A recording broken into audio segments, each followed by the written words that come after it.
Meron pong nagkakalat ng balita na di umano'y umatras po ako sa aking kandidatura sa pagkasenador. Isang malaking kasinungalingan po yan. Yan pong nagpapakalat ng balita na yan, palagay ko, ay yung mga kasamahan ng aking mga kasama na nang-agaw sa akin ng kopya. Mga salbahe talaga yan. Huwag po kayong maniniwala sa kanila. Posibilidad po bang tumakbo kayo? No, please! Please! Please! We are seriously considering, ma'am. Naku, matindi-tindi ho itong mga kababayan. Exclusive interview sa ating pinakamamahal na Vice President Sara Duterte, sa ating mga kababayan dyan sa Japan. At ito hong si Congressman Rodante Marcoleta, muli hong iginiit para doon sa mga nagpapakalat ng peking balita na umatras na siya sa pagtakbo para senador sa 2025 midterm election.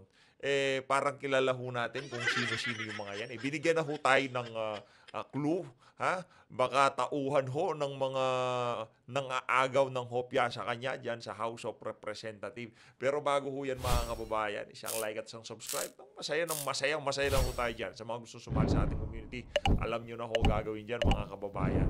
At huwag nyo hong kakalimutan, number 38 sa balota, Congressman Rodante Marcoleta. At lahat ng mga kandidato na sinusuportahan itong si dating Pangulong Rodrigo Duterte. Number 10, Atty. Jimmy Bondoc. Senator Christopher Bongo, 28. Matatandaan nyo ho lahat yan mga kababayan. Yan ang nga ho ba sinasabi natin. Kasi nung mga naunang buwan, noong mga 2020, nung mga November, December, nagtatanong yung mga kasama natin ba't wala ka pang larawan dyan sa harap? Kasi nung 2022 talagang nakabandera na, maaga pa Pero dito ho mga kababayan, iba na ho ito. Ang mga nakikita nyong larawan na yan, hanggang sa Mayo na ho yan mga kababayan. Mawawala na lang ho yan pagkatapos ng eleksyon sa papalapit na Mayo. Ayun na nga. Alam nyo na ho gagawin, 55 sa balota, Atty. Vic Rodriguez. Huwag nyo hong kalimutan. Eto ho, muna tayo dito kay Congressman Rodante Marcoleta. Game! Meron pong nagkakalat ng balita na di umano'y umatras po ako sa aking kandidatura sa pagkasenador. Isang malaking kasinungalingan po yan. Sapagkat, kagaya po ng nasabi ko, ngayon po ay wala ng atrasan. Ang kanila po ang ginagamit ay yung balita noong nakarang eleksyon na kung saan ako'y umatras. Pero ngayon, sinabi ko na po at sasabihin ko pa uli sa inyo ngayon, wala na pong atrasan ngayon. Yan pong nagpapakalat ng balita na yan, palagay ko, ay yung mga kasamahan ng aking mga kasama na nang-agaw sa akin ng kopya. Yan may clue na ho kayo. Binigyan na ho kayo ng hint nitong si Congressman Rodante Marcoleta kung sino yung mga nagpapakalat ng peking balita na yan na umatras na siya ng pagkasenador. Meron ho tayong kumpirmado na senatorial candidate na umatras. Walang iba kundi ang si Gob Chavit. No, si Gob Chavit Singson. Kumpirmado na ho na umatras na ng pagkasenador. Pero itong si Kong Dante, pagka yan, umatras yan, wala na. Kung Dante, baka pati kami dito sa PH Update, sugurin ka na namin. At kailangan mong magpaliwanag ng maigting sa mga taga-suporta mo kasi hindi ka pa nga tumatakbo, kinakampanya ka na namin Ngayon tumakbo ka na, tapos bigla ka na namang aatras. Kaya tayo ho dito mga kababayan, nakakasigurado, hindi na ho aatras yan si Congressman Rodante Marcoleta. At ito pa ho ang ating sinisigurado dito. Pagka sa mga susunod na survey, hindi nyo pa isinama yung pangalan na yan ni Congressman Rodante Marcoleta sa top 10, naku, maghahalong balat sa tinalupan. Magkakaroon ng head count bukas. Kahit ako, bibilangin ko yung mga pupunta dyan. Bibilangin ko yung mga yan. Pagka yung si Congressman Rodante Marcoleta, yung mga kababayan nating INC, umabot sa mahigit 10 milyon o 5 milyon ang dumalo dyan sa rally na yan at hindi pa napasama sa mga susunod na survey itong si Kong Dante. May kalalagyan yung mga gumagawa ng survey na yan. Maliwanag pa ho sa sikat ng araw. Napakalakas sa social media. Itong si Senator Philip Salvador, huwag nyo kalimutan, 57 sa balota. Sa social media, kilala ng ating mga kababayan. Itong si Pastor Apollo Kibuloy. Kumbaga household name. May name recall. Awareness napakataas. Pagka nakita yung pagmumukha na yan, mantakin nyo, lahat na lang huwata ng politiko gusto nilang makasama sa larawin niya si Congressman Rodante Marcoleta. Kaya pagka yan, hindi pa napasama sa Magic 12, sa mga susunod na survey na maglalabasan, magkakagulo talaga tayo. Kaya itong itong rally na to, rally for peace. Dahil pagka hindi pa inayos ng SWS, tanghere, ano naman kasi kargado yan no? Merry ang Christmas, talagang manigo ang bagong taon ng mga survey firm na yan, kay Tambaluslos. Ayan na nga mga kababayan, tuloy ho natin. Mga salbahe talaga yan. Huwag po kayong maniniwala sa kanila. Huwag po kayong maniniwala sa kanila. Tayo naman di tayo naniniwala sa mga yan dahil pagkayang si Kong Dante, umatras yan, susugod na tayo sa Tarlac. Susugurin ho natin yan sa Tarlac. Naku, Kong Dante, sabihin ko sa'yo, isasama ko yung mga nangangampanya sa'yo nung hindi ka pa nag-aanunsyo. Madami-dami kang dapat ipaliwanag, Kong Dante. Kung sakaling aatras ka pa ngayon, naku, hindi pwede yan. Ito, hindi, ano lang yung kumbaga. Hindi naman dapat magpaliwanag ni Kong Dante, di ba? Takot ko na lang dyan. Ito, dito tayo kay BP Sara, no? Ito yung malupitang panayam sa kanya ng ating mga kababayang diyan sa Japan. Ito, napakarami hong sumalubong sa kanya. Talagang kahit tayo dito sa PH Update, ramdam ho natin yung pagmamahal ng ating mga kababayan dito kay Vice President Sara Duterte. 57, Philip Salvador. Huwag niyo kong kalimutan. Ba't laging natatapat dito? Yun, Pastor Apollo Kibuloy, number 52 sa balota. Markahan nyo na ho, ika nga. Siyempre, 55. Alangan naman, makakalimutan ba naman, Atty. Vic Rodriguez, napanood nyo naman. Siyempre. Ito, game. This coming 2028, may posibilidad po bang tumakbo kayo? Ma'am, please! Please! Please! Yes, ma'am. Para mapaghandaan namin lahat. We are serious.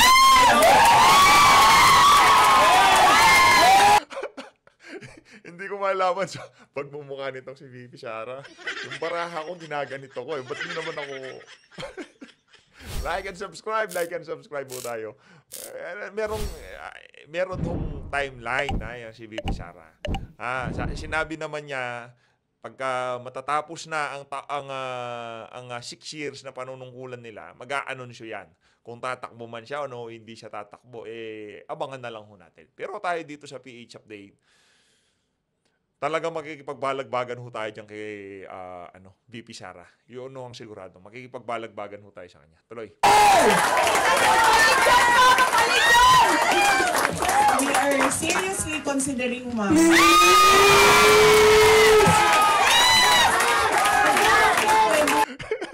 Kinikilig yung mga kababayan natin.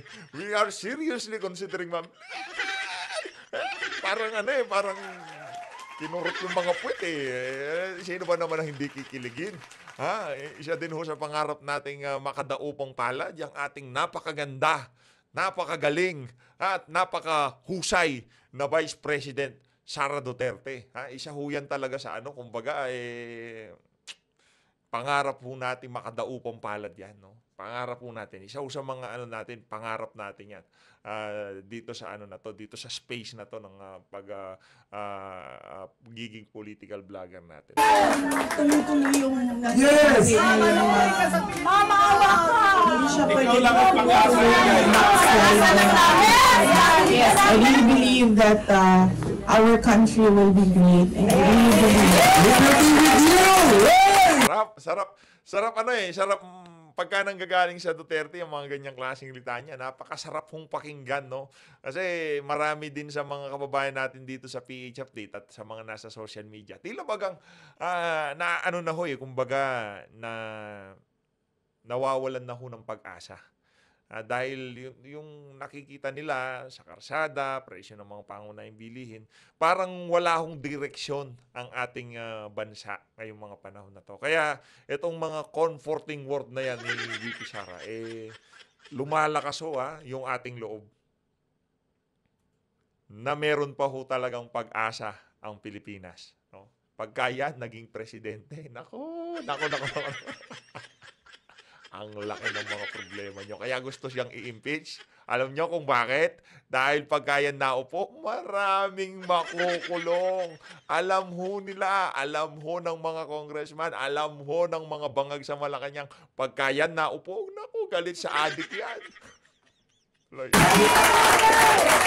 Please. Mahirap sa ipaintindi sa ating mga kababayan, and mahirap yung kailangan natin gawin kasi you really have to stand firm, especially with government policies para maayos siya.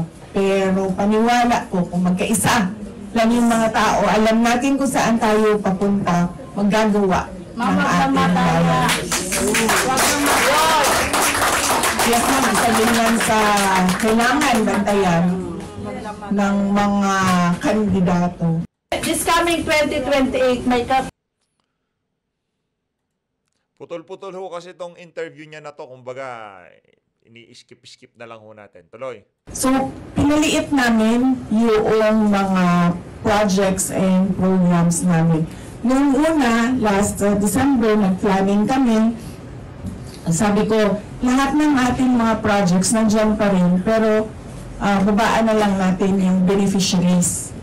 Pero, nung nakapag-usap kami ulit, nitong January na lang na meeting, sabi ko, sabi rin ng Execom, mas maganda siguro kung bawasan na lang natin yung projects natin para marami pa rin maka-benepisyo. So hanggang ngayon, tumutuloy yung meeting namin kung anong mga projects doon ang may impact talaga doon sa mga geographically isolated and disadvantaged areas. Kasi inuuna talaga namin yung mga underserved communities kasi laging pag sentro, like Davao City, madami ng opportunities. Pero yung mga kasikbit ng mga probinsya and municipalities na mga maliliit, yun yung kailangan talaga ng tulong. So pinaliit namin, pinakonti namin ang mga projects and programs namin. And siguro by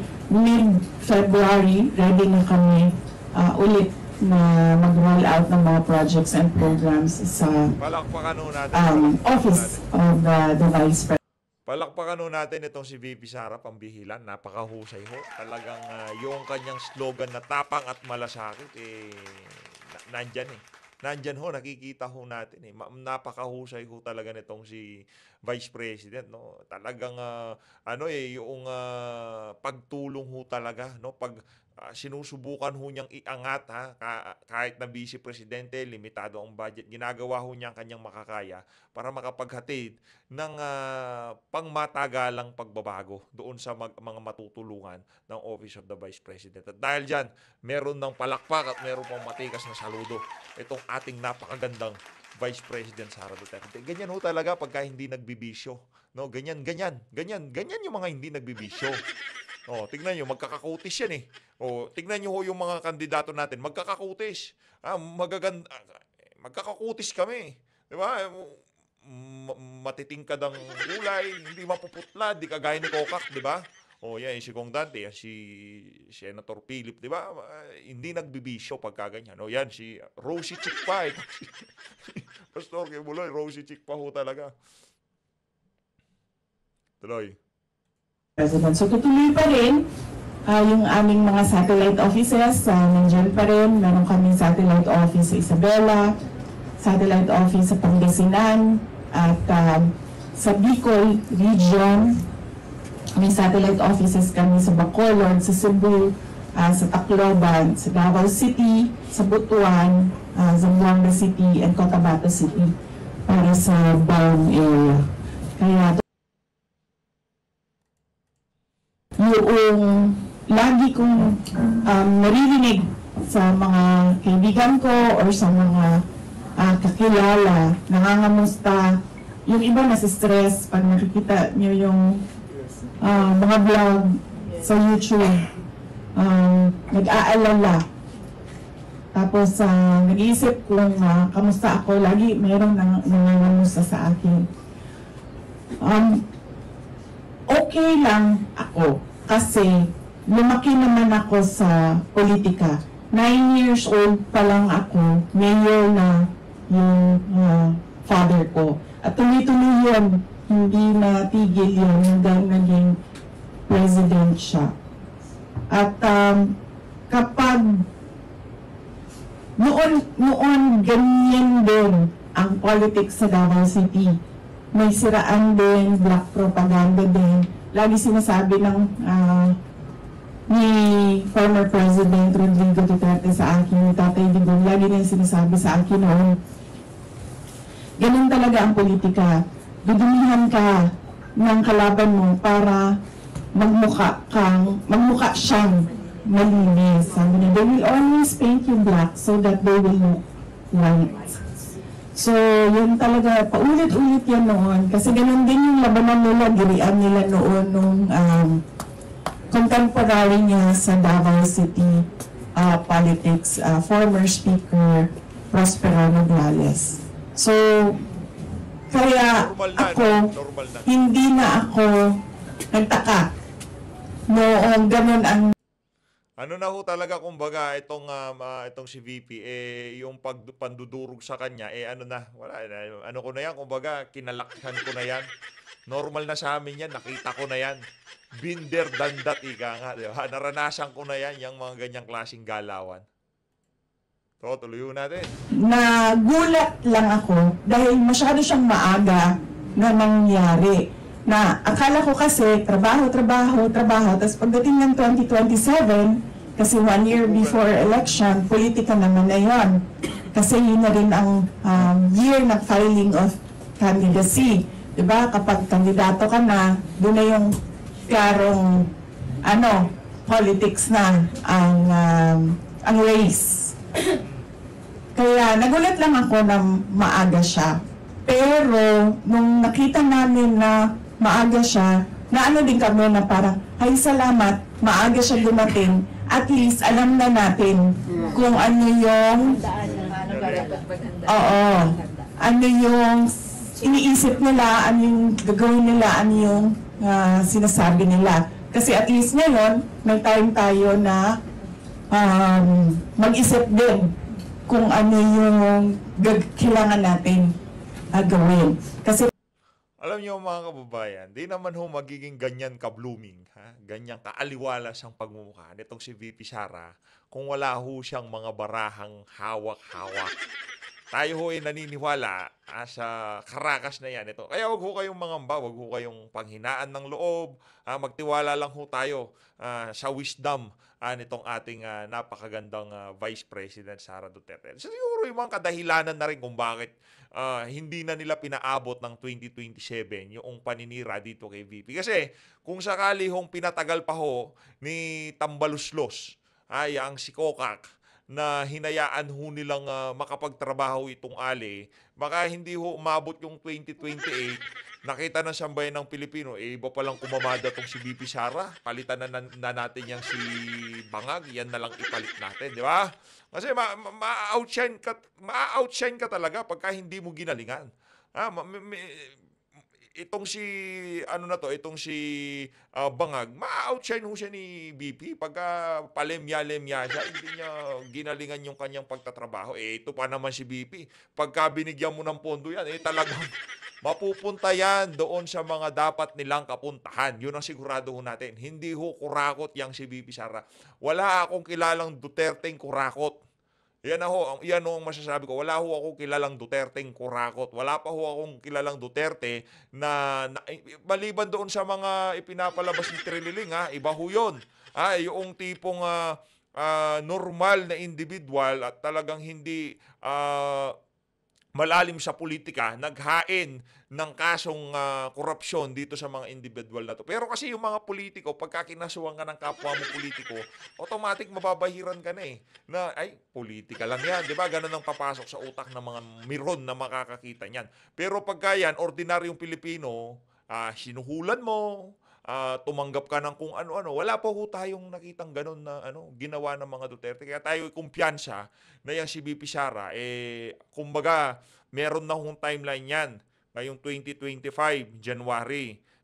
to May, meron na hong nakahandang mga ikakamada yan. Kung sakaling matuloy ang impeachment, meron na rin hong ano yan. Kumbaga, ganyan ho kagaling yung si VP. Huwag ho kayong mag-worry, huwag ho kayong mabahala. Kaya ho yan ng ating pinakamamahal na Vice President Sara Duterte. Nangyari din yung 2027, tapos ganun ka laki yung kanilang, ang tinatawag ko sa kanya PR atake, kasi nung unang nangyari yon nung 2023, kasi 2025 na tayo, no? 2023, doon sa budget ng Department of Education and Office of the Vice President, sinabihan na ako nung kilala ko, kaibigan ko sa loob ng PR industry ng National Capital Region. Sabi nila, ang unang baba was 25 million para banatan ka. So, sabi niya, I'm sure meron pa yung ibang budget dyan para 25 million ho para pambanat lang dito kay VP Sara. At bakit ho nila kinatatakutan itong alin na to? Bakit ho nila sinisiraan? Kasi alam ho nila, kung sakaling yung si VP Sara ang makaluklok, mapwesto sa Malacanang, hindi na ho sila makakapagnakaw. Yun ang sigurado natin dito. Yun lang naman hong kinatatakutan nila. Pagka Duterte na upo, pagka ikaw ay magnanakaw, kahit na kaalyado ka pa o kung sino ka man Poncio Pilatong nag-appoint sa'yo dyan, ako, sisibakin ka dyan. Tanggal ka sa pwesto, kulong ka pa. Kumbaga meron ka pang meron ka pang pabaon pa uwi, meron ka pang kulong. Yun ang kinatatakutan nitong mga walang yan na to. Gusto ko nila sa 2028 hanggang sa susunod na eleksyon, pagkatapos ng 2028, business as usual lang ho sila. Yung mga Pilipino, nakaganyan yung palad nila sa kanila. Yung tipong nagmamakaawa, nanghihingi ng nanlilimos. Yun ho kasi gusto nila eh. Yan si Tamba, gusto ho niya, lapitan siya, yung tipong pengi ako nito, pengi mo. Yun ang gusto nila. tuloy yung banat. So, tapos napapansin nyo kasi, meron, tapos nawawala, tapos meron. Hindi depende kasi yan kung ito na naman gagawin natin, ito na naman ang budget, ito na naman gawin natin, ito na naman ang budget. Okay. Yes, ganyan. Ganyan kasi yung pag-atake. So, medyo well-funded machinery yung attacks. Matindi ho, no? Matindi. Yan yung mga cards na tinatago-tago ni VP. Pero unti-unti niya na hong nilalabas. Hindi pa ho natin alam yung mga detalye na yan. Kaibigan sa NCR na PR firm o PR company na sinabihan siya 25 million ang binaba para bakbakan ka. Kaya pala pa wala-wala, no? Banatan si VP, o pagka hindi babanatan, ibig sabihin walang pondo pagka ganon. Pagka meron bumabang pondo, ayun na naman, babanatan na naman si VP. Mga walang nga talaga tong mga na to. O, ito, dito ho tayo sa dito ho tayo. Putol-putol ho kasi ito, kumbaga inaano-ano ko na lang yung linilipat-lipat kasi ko na nung lang. una, nagpadala siya ng pera kasi sa akin through my older brother, si Congressman Pulong. Padala siya pera. Kasi sinabihan ko yung kapatid ko, sabihin mo sa kanya, huwag nang hihiya ako. Okay naman ako kasi the moment na nag-announce si Franz Castro na meron siyang impeachment noong 2023, naghanda na rin kami. Meron na kaming kinausap na lawyer. So from that time hanggang ngayon, yung lawyers na yun, sila na yung tumututok doon. So sabi ko, wag na. Tapos sabi niya, hindi mo tinanggap ang pera ko. Sabi ko, wag na, anuhin mo na lang yan sa retirement mo. Or sa kay Kitty, or nag-aaral pa kasi yung isang kapatid ko. Or kay Amira, yung pamangkin ko na nasa kanya.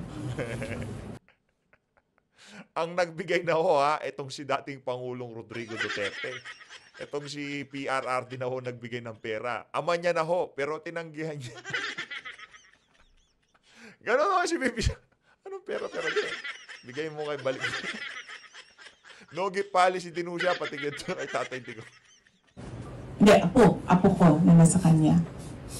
Ang sabi niya na, so ayaw mo yung pera ko, hindi mo tanggapin yung pera ko, mag-abogado na lang ako sa'yo. Pwede ba yun?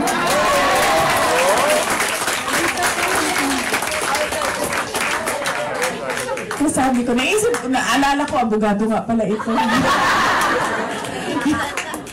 So, mag-abogado na ako sa'yo.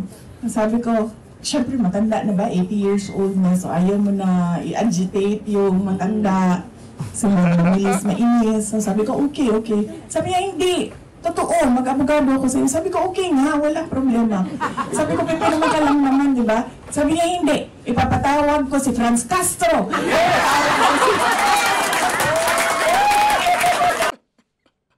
Nakakatuwa naman itong ano na to, itong interview na to ni nitong si VP Sara. Ayos tong press ko na to. Palakpakan natin ang ating napakaganda at pinakamamahal na Vice President Sara Duterte.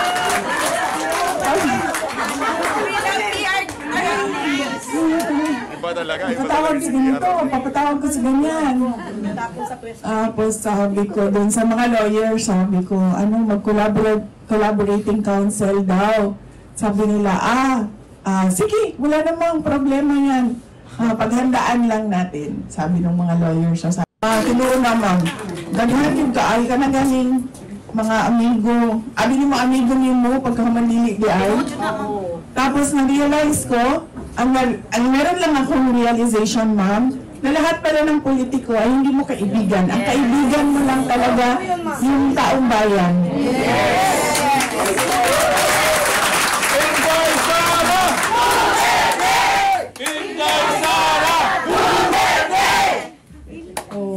Totoo yan. Kasi wala, ubos, kaibigan ko yan, yung iba sa kanila ma'am na umaatake sa akin. Kaibigan ko yan sila from 2016, from 2019, ng mga elections. Nagugulat ako.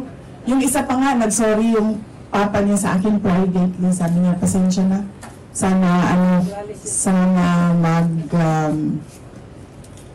Sana maging maayos lahat. Yun ang sabi ng papa niya. Alam ko na yung mama niya, Bisaya.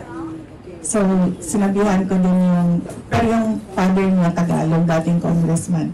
Sabi ko, basta mga Bisaya, mukuan mo na.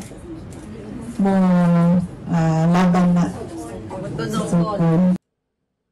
Ayun na nga mga kababayan, yun lang hong nakita nating video nitong ating napakaganda at pinakamamahal na Vice President Sara Duterte. Ang bottom line ho dito, magiging kapanapanabik. Kung hindi pa titigilan yung impeachment na yan, magiging kapanapanabik ko. Kasi pagka napunta na sa Senado yan, wala na, tapos na ho.